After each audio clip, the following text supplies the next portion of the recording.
দুর্গাপুর পুলিশের সাফল্য। New township থানার অন্তর্গত চুরি যাওয়া 15টি মোবাইল ও 3 লক্ষ টাকা উদ্ধার করে ফিরিয়ে দিল খোয়া যাওয়া ব্যক্তিদের। এসিপি সুবীর রায় বলেন, সাইবার ক্রাইম বিষয়ে মানুষকে সচেতন করা হচ্ছে এবং প্রতারকদের ফাঁদে যেন না পড়ে তার জন্য অচেনা ব্যক্তিকে নিজের যাবতীয় তথ্য না দেওয়া, মোবাইলে আধার লক করে রাখা, খুব কম পরিমাণ টাকা মোবাইলে রাখা, এই সমস্ত বিষয়ে জনগণকে সচেতন করা হচ্ছে। আজ খোয়া যাওয়া মোবাইল ও টাকা পেয়ে বেজায় খুশি সাধারণ মানুষ। মুহূর্তে ঠকে যেতে পারি এই মোবাইল ব্যবহার করার জন্য বা ইন্টারনেট ব্যবহার করার জন্য, এইটা মাথায় রেখে যদি কেউ চলে তাহলে হয়তো তার ঠকে যাওয়া বা সেই অপরাধ আপনি বাঁচতে পারেন। আদারওয়াইজ আমার সবারই সম্ভাবনা আছে যে সাইবার প্রতারক যারা আছেন তারা আমাদেরকে ঠকাতে পারে। সেটা কোন অর্থে ঠকাবে আমরা কেউ জানি না। দেখুন ৭১,৬৮০ টাকা গেছিল, আমরা ৭১,০০০ টাকা ওনার ফিরিয়ে দিয়েছি। পুরোটাই পেয়েছো তো? কিভাবে গেছিল বলে দাও।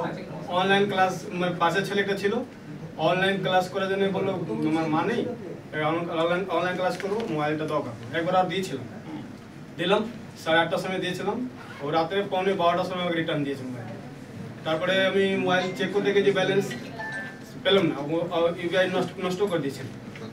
তারপর 24 ঘন্টা পর আবার আমি একটা কারো থেকে বললাম ওর মোবাইলে পাঠা, দেখলাম ওখান থেকে পয়সা সরে যাচ্ছে। ওর বাড়িতে গেলাম, বলছে আমি কিছু করিনি।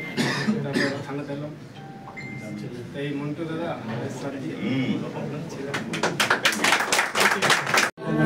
এটা স্যার একটা আমার স্যালারি অ্যাকাউন্টে, আমি ডিএসএস কলেজে আছি। স্যালারি অ্যাকাউন্টে আমার প্রফেশন ছাড়া একটা পার্সোনাল লোন তারপরে আরো অনেক কিছু ভেতরে জড়িত আছে। তো 80,000 ওরা আমাকে কম্পেনসেট করেছিল, আর বাকি টাকাটা নিজের পার্সোনাল লোনটা নিজেই সেটেল করেছে। আমার নিজে পকেট থেকে কিছু যায়।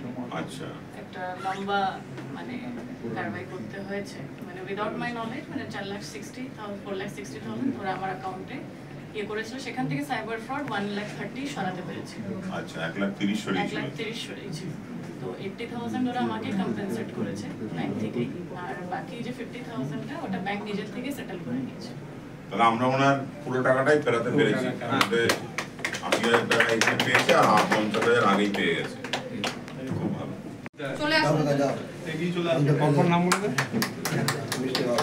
তারা যারা পায় তারা আবার সেখান থেকে কিন্তু আমরা ক্ষতি করতে পারে। অতএব এইসব জিনিস খুব সন্তর্পণে রাখবেন। আরো আমাদের সার্টিফিকেট আছে, তাদেরটাও ফিরিয়ে দেবো। তো আপনাদের সকলকে এখানে আসার জন্য অনেক অনেক ধন্যবাদ। যারা সাংবাদিক বন্ধু আছে তাদেরকে অনেক ধন্যবাদ যে আপনারা মন্তব্য করে, কিন্তু সিভিক ভলেন্টিয়াররা যে ব্যাকগ্রাউন্ডে থেকে কাজও করে তার উদাহরণ এরা নিরলস প্রচেষ্টা করে আপনাদের মোবাইলগুলো রিকভারি করেছে। প্রত্যেকটি মূল্যবান মোবাইল আপনারা আজকে ফেরত পাবেন। যারা ব্যাকগ্রাউন্ডে কাজ করে তাদেরকে সেই জন্য বড়বাবু এখানে আপনাদের সামনে এনেছে। তো আমিও তাকে, আমাদের অভিযোগও হয় আবার রিকভারিও হয়, এই জন্য মানুষের অ্যাওয়ারনেসও প্রচুর দরকার। এবং আমাদেরও যে অফিসাররা কাজ করে তাদেরও কার্যপদ্ধতি আরও বাড়ছে, আরও উন্নত হচ্ছে।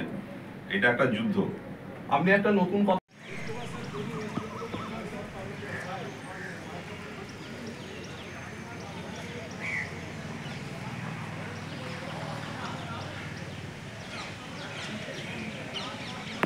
পড়ে গেছি, খেয়াল করে নিয়ে। আচ্ছা, আপনি কি পুলিশের এই উদ্ধারের জন্য কি আপনি কি হ্যাপি? হ্যাপি। আচ্ছা, হ্যাপি। এটা শুনছি তো, আমি কষ্ট করে এসেছি, আমি আমার পাইনি এটা নিয়ে। আপনাদের কথা শুনে আমি যেটা পাওয়া গেছে কাগজে রেখেছি, আমরা হারিয়েছি 23 তারিখে। আমি এসেছিলাম ডায়েরি করতে, বলছি না পেপার লাগবে। সেই পেপার আমার ছেলেকে বললাম পেপারটা খুঁজে বার করো। সেই পেপার নিয়ে আসার পর তারপরে এখানে ডিজি করতে একটু ভেতরে চলে আসুন। আপনি এখানটায় চলে আসুন উত্তমবাবু। ঠিক আছে। আপনার টাকা গেল কিভাবে? কিভাবে গেছিল? কিভাবে খোয়া গেছিল আপনার টাকা? মোবাইলটা চুরি হয়ে গেছে। আমি দুর্গাপুর থেকে বাসে মিনি বাস এসে ডিবিসি আসতে গেছিলাম, ডিবিসি নেমে এসে আমার মোবাইলটা নেই। তার আগে আমার বাসে ওঠার কিছুক্ষণ পর থেকে আমার একটা সেন্স একটা নেই, মানে কোথায় আসছি না আসছি। মানে ওনার মোবাইলটা পিক পকেট হয়ে গেছিল, বুঝতে পারছেন তো? পিক পকেট হওয়ার পরে যারা পিক পকেট করেছে তারা সাইবার ক্রাইমের সাথে কিভাবে যুক্ত আছে আপনারা বুঝুন, তার কাছ থেকে এভাবে টাকা চলে গেছিল। কত টাকা গেছিল? 4,07,200। এখন 50,000 পেয়েছে। কেস চলছে স্যার, এরপরে আরো বাকি ইনভেস্টিগেশন প্রসেস রয়েছে। ঠিক আছে, উইক থ্যাংক ইউ। পেয়েছে 50